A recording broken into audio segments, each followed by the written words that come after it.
Truth of the matter is that most people don't realize that the majority of people suffer their first major heart attack on Monday morning between 8 a.m. and 9 a.m. People getting ready to go to jobs that they don't like, jobs that are making them sick. What is it that you could love doing 7 days a week that'll bring a smile to your face? Think about that. You've got to start saying yes to your life.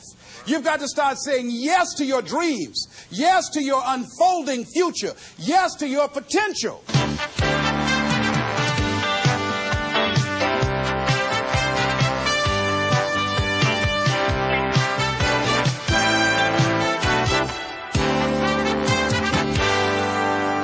Les Brown's business is changing lives.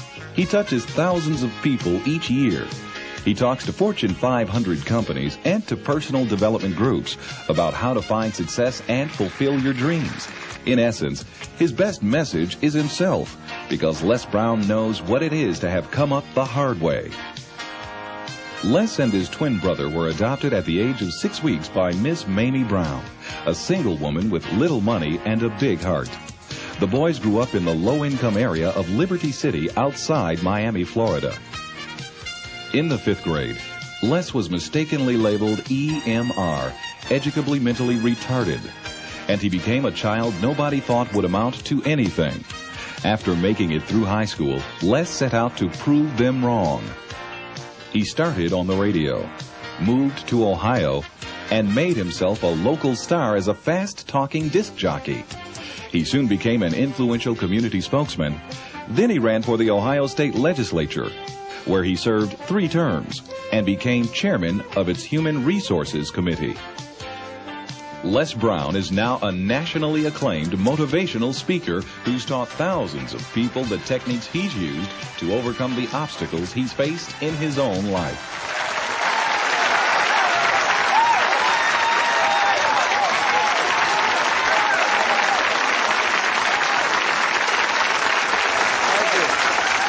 Thank you very much. Thank you. You guys look like you're ready. Repeat after me, please. This is my decade. This is my decade. You know, every year I used to say, this is my year. But ladies and gentlemen, one good year won't be enough for me. How many of you can use a good decade? Raise your hands, please. Fantastic. All right, now, here's what I want to do. I want to share with you how you can begin to make this your decade. How many of you know within yourself, if you ask yourself the question, have I done all that I'm capable of doing or being and living up to my potential? How many of you have to really answer, no, I have not done all that I can do? Raise your hands, please. Okay, very good.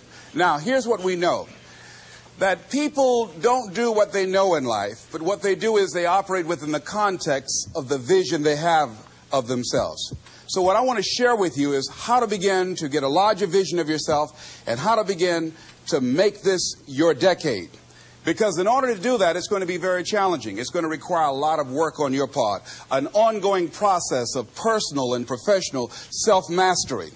And it's going to require that you begin to see yourself worthy of the requirements in terms of effort, in terms of commitment, in terms of action, in terms of preparation, or whatever it is that you need to do in order to take your life where you want to take it. So one of the first things I ask you to do is I want you to look at your life right now and think about something that's important to you, something that gives your life a sense of value. Think about something that you'd like to have, or something you'd like to create for you or your family or for society. I want you to hold this thought in mind. Now, one of the first things I want you to do is don't worry about the inner conversation that you're going to have. Don't worry about how you're going to do it.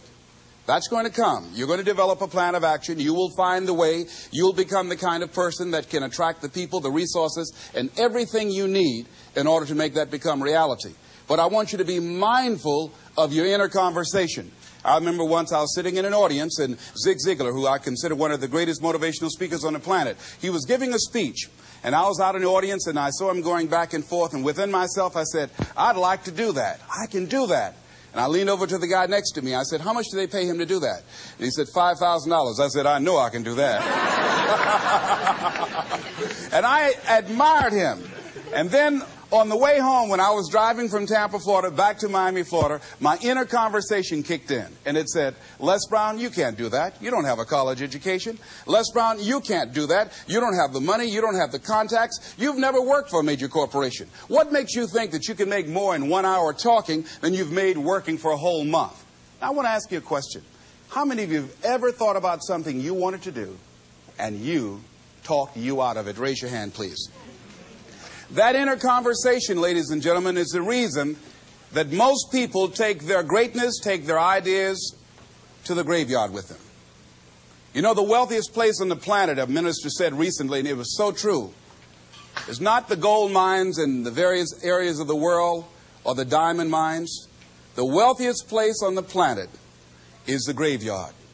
Because in the graveyard we will find inventions that we never ever were exposed to. Ideas, dreams that never became reality, hopes and aspirations that were never acted upon. Because most people allow that inner conversation, for whatever reason, to keep them from ever pursuing their goals. So let us begin to look at what's required in order to make this our decade. Why is it that most people don't ever reach their goals or live up to their true potential? One is fear. And there are only two kinds of fears that we're born with.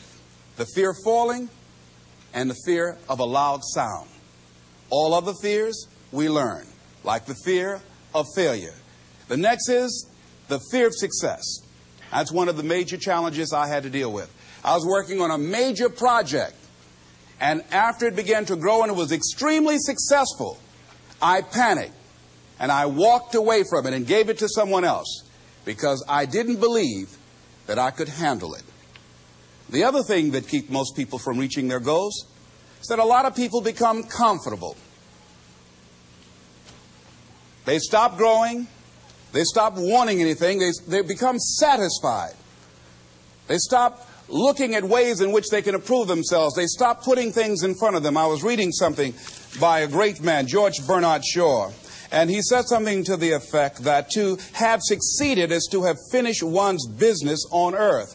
Like the male spider who is killed by the female spider the moment he has succeeded in his courtship. And he goes on to say, I like a state of continual becoming with a goal in front and not behind. I remember after giving a speech at a major corporation, a gentleman came up to me who was up in years, and he said, you know, that's real great motivation for you young guys. But I've done all my work. There's nothing else for me to do. I said, oh, yes. You've got a lot to give. You have a lot to offer. The fact that you're still here means that your business is not through yet. The other thing that keeps us from reaching our goal is not feeling worthy. That's where a lot of people get stuck.